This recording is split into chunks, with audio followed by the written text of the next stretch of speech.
Welcome to the Zombie Story Zone, where thrilling tales of the undead come to life. Get ready for a spine-chilling adventure as we dive into a new story that's sure to keep you on the edge of your seat. Before we begin, make sure to hit the like button, subscribe to our channel, and press the bell icon so you never miss out on our latest zombie adventures. If you enjoy the story, don't forget to share it with your friends who love a good scare.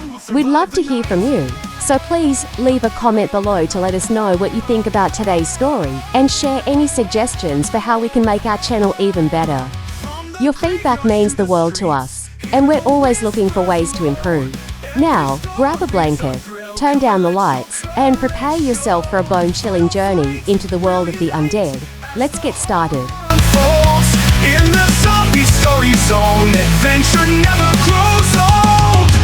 Welcome to the zombie story zone, where the tales of the undead are one. Blanketing Santa's village in a peaceful hush. Inside the workshop, however, peace was a distant memory. The clatter of tools, the hum of conveyor belts, and the cheerful chatter of elves filled the air. The deadline for Christmas was fast approaching, and every hand was hard at work. In the corner of the sprawling workshop, Elroy, a lanky elf with round glasses, coughed into his sleeve. No one paid much attention. The North Pole's harsh winters often brought sniffles, and Elroy had always been a bit frail. But this cough was different. It rattled deep in his chest, and his normally bright complexion had dulled to an ashen hue. "Take a break, Elroy," said Tinsel, a sprightly elf with a braid that swung like a pendulum as she worked. "You're looking worse than a melted candy cane." Elroy nodded weakly and shuffled out of the workshop. He didn't make it far. As he leaned against a lamppost outside, he doubled over, clutching his stomach. A strange, viscous green liquid seeped from his nose and mouth. His breathing grew ragged, then stopped altogether. Moments later, his eyes snapped open, but they weren't Elroy's eyes anymore. They glowed with an eerie, sickly yellow light, and his lips twisted into a grotesque snarl.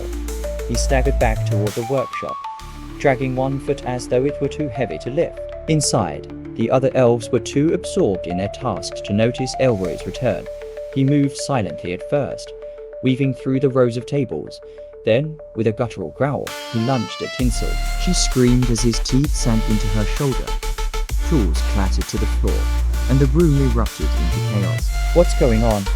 bellowed Bernard, the head elf, storming into the fray. He froze when he saw Tinsel writhing on the floor, her eyes glowing the same sickly yellow as Elroy's. Within moments, she was on her feet, snapping and snarling at the nearest elf. "Elroy bit her," screamed an elf named Figgy, backing away.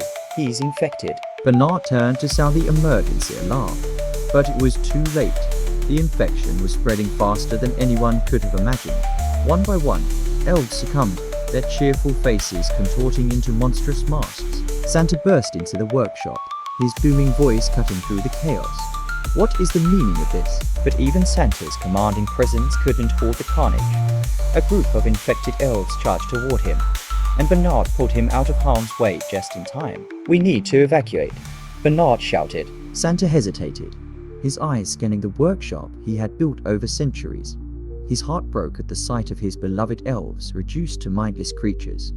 But there was no saving them now. "Everyone to the reindeer stables," Santa ordered. "We'll regroup there." The uninfected elves scrambled to follow him, dodging and weaving as their former friends lunged at them. By the time they reached the stables, their numbers had dwindled significantly. "What is happening, Bernard?" Santa demanded, his usual jolly demeanor replaced with grim determination. Bernard shook his head, wiping sweat from his brow.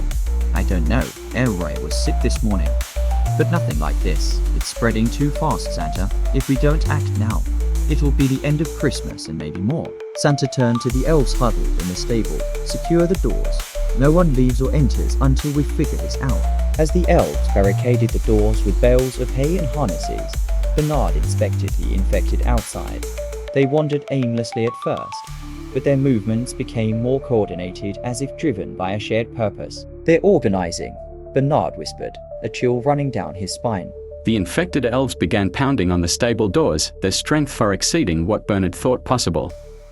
Cracks began to form in the wooden planks. "We can't stay here," Bernard said.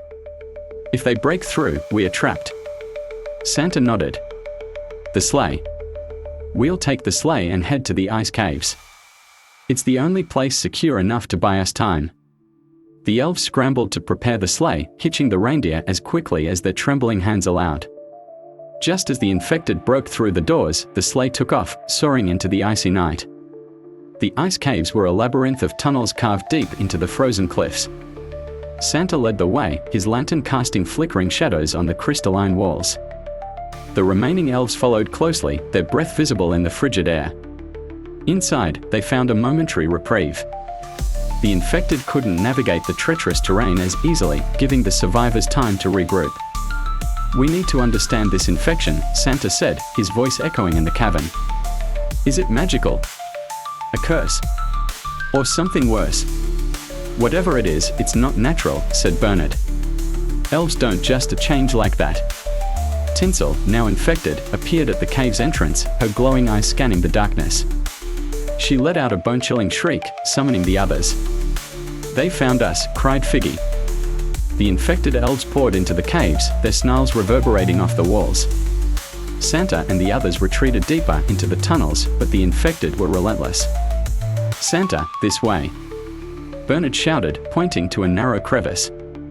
They squeezed through, emerging in a chamber filled with ancient carvings and glowing blue crystals. "What is this place?" Figgy asked, his voice trembling.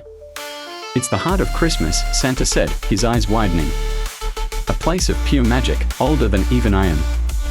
The glowing crystals pulsed with energy, and Santa placed his hands on one.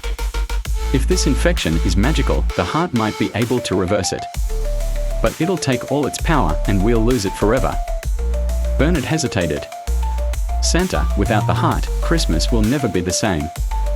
Santa looked back at the infected, who were closing in. "Without these elves, there won't be a Christmas at all." He focused his energy on the heart, its glow intensifying until it filled the entire chamber. The infected elves froze in place, their snarls replaced by confused murmurs. One by one, they collapsed, the eerie glow fading from their eyes. When they woke, they were themselves again, albeit exhausted and disoriented. "You did it," Bernard said, his voice filled with awe. Santa nodded, though his face was etched with sadness. The heart's glow had dimmed, its magic spent. As the elves returned to the workshop, they found it in ruins. But they were alive, and Christmas was still possible if they worked together. With renewed determination, they rebuilt the workshop, working tirelessly to make up for lost time. And though the heart of Christmas was gone, its sacrifice reminded everyone of the true spirit of the season: resilience, unity, and love. By the time Christmas Eve arrived, the sleigh was loaded, and Santa was ready. As he soared into the night, he looked back at the North Pole, a beacon of hope in the darkness. Christmas was saved, but the memory of the infection lingered, a reminder that even in the face of unimaginable challenges, the magic of Christmas could endure.